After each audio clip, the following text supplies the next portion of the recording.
All right, hey everyone, Jeff here at StopThePirates.blogspot.com. Let's make a quick video today about shipping and commerce, and basically what's happening with us here on the slave plantation. So the process of using ships to deliver products is where the word shipping comes from, and you'll notice that the word ship is in the word shipping, of course. And when a ship is in the process of being docked, it is being guided to come to berth, B-E-R-T-H. The word berth is defined as a space for a vessel to dock or anchor. And based on this information, when a product is unloaded to the dock, it just went through a berthing process, which is the process of delivering the product from the vessel, which is the ship, to the dock. The word berth, B-E-R-T-H, phonetically sounds like the word birth, B-I-R-T-H. This is why when a woman is in the process of giving birth, she's said to be delivering a baby. Every woman has a body. Another word for body is vessel. A vessel can also be called a ship, and the words body, vessel, and ship can also mean the same thing and be used to represent a woman's body. This is why a ship is often referred to as she. In fact, I think they all are. And the main ship is often called the mother ship. So when you transfer all that information and kind of funnel it into the commerce situation that we're in, and I want to make clear to people too, and I know it's a tough one. There are no countries or people or anything like that. The United States is a corporation, and it's a foreign corporation with respect to the states. So it's in a 10-mile square area called the District of Columbia, and it's its own city-state like the Vatican or the inner city of London.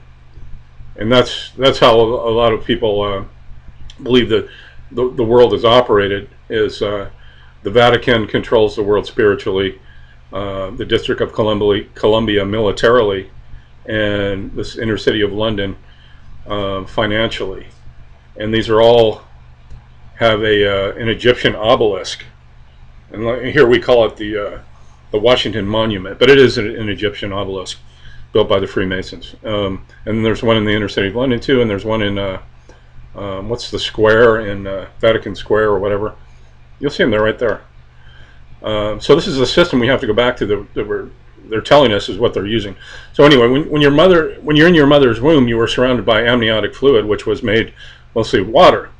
In other words, you were living in a sea of water. Because you were living in water, according to Admiralty law, which is the law of the sea, you could be ruled under this law.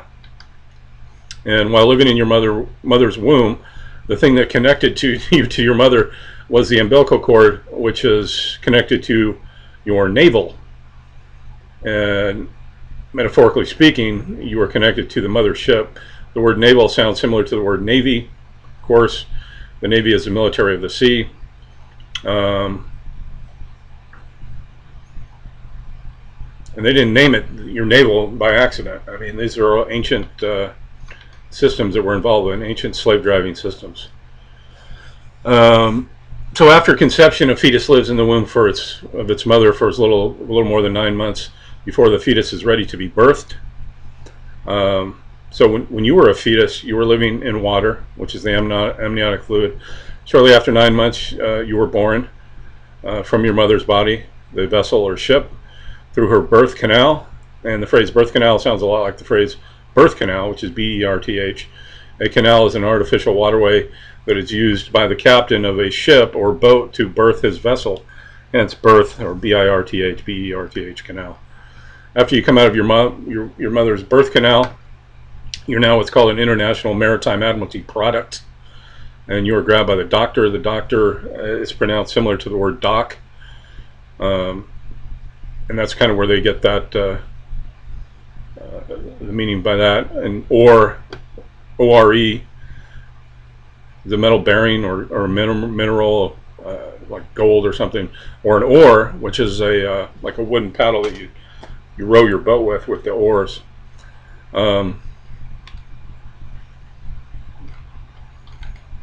So every ship or body ship is brought into port and docked, and the doctor can deliver the product, which is a maritime admiralty product.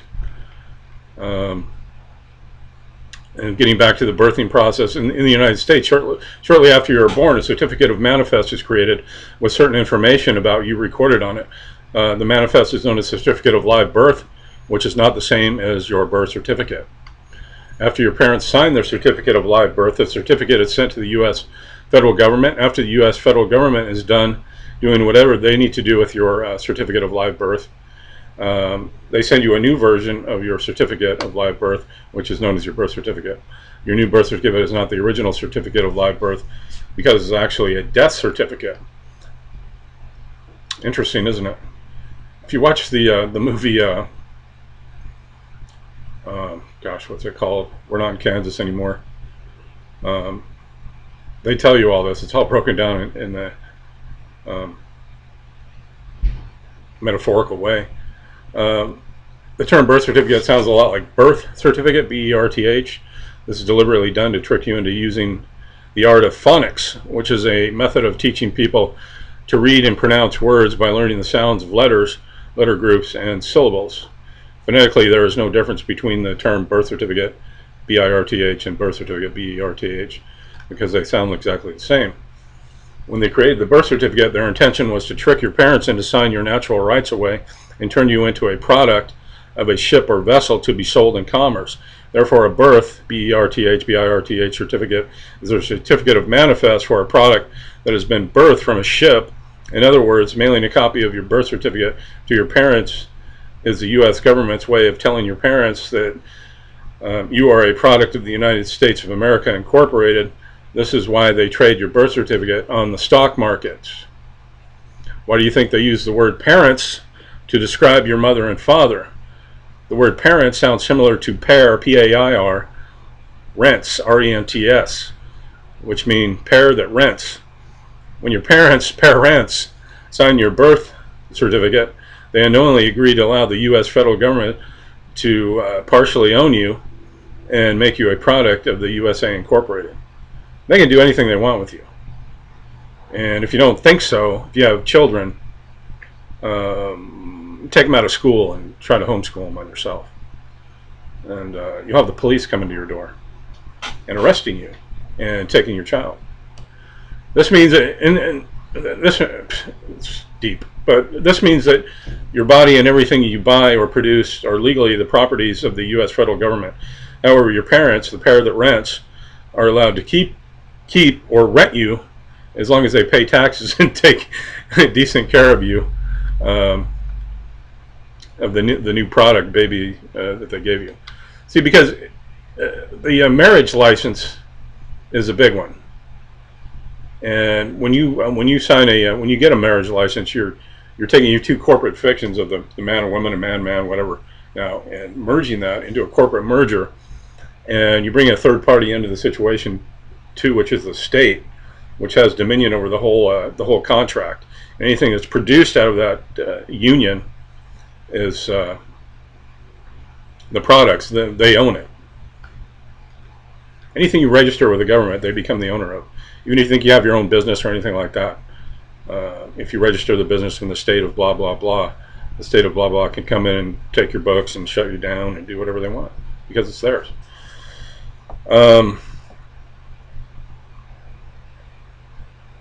What else?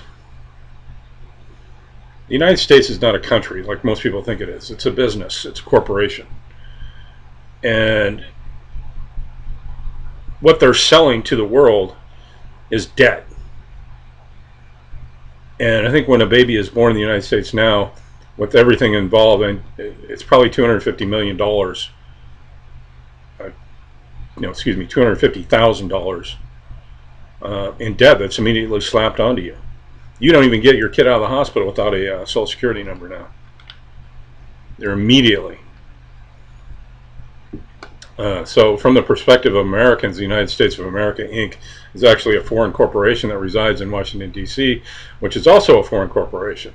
Why do you think the United States has a president and a vice president? Corporate law requires that a corporation to have a president and vice president. The acronym D.C. stands for District of Columbia, which is a 10-mile radius district. So when they talk about the United States, Inc., they're referring to the District of Columbia and not the landmass. The district was founded by a powerful Masonic secret society called the Columbians. And that's another rabbit hole you can go down. But what you want to do is take back control of this Sustake trust that was set up at your birth. I don't even get into that right now, but you can do that. Basically, what the Congress is it's basically um, it's like a home for children that don't have parents. What do you call that? It's hard to do it on the fly here when I remember all this stuff. And they're controlling your trust because you are word of the state. And so they don't really represent you, they represent your trust. But you need to go back and tell them that you want to take control of your estate at this point. And you can do that, and millions of people have done it, and no, it's not illegal to do. And find out more about this, go to stopthepirates.blogspot.com. Before this gets too long, I'll shut it off. And happy Thanksgiving, everybody. Have a great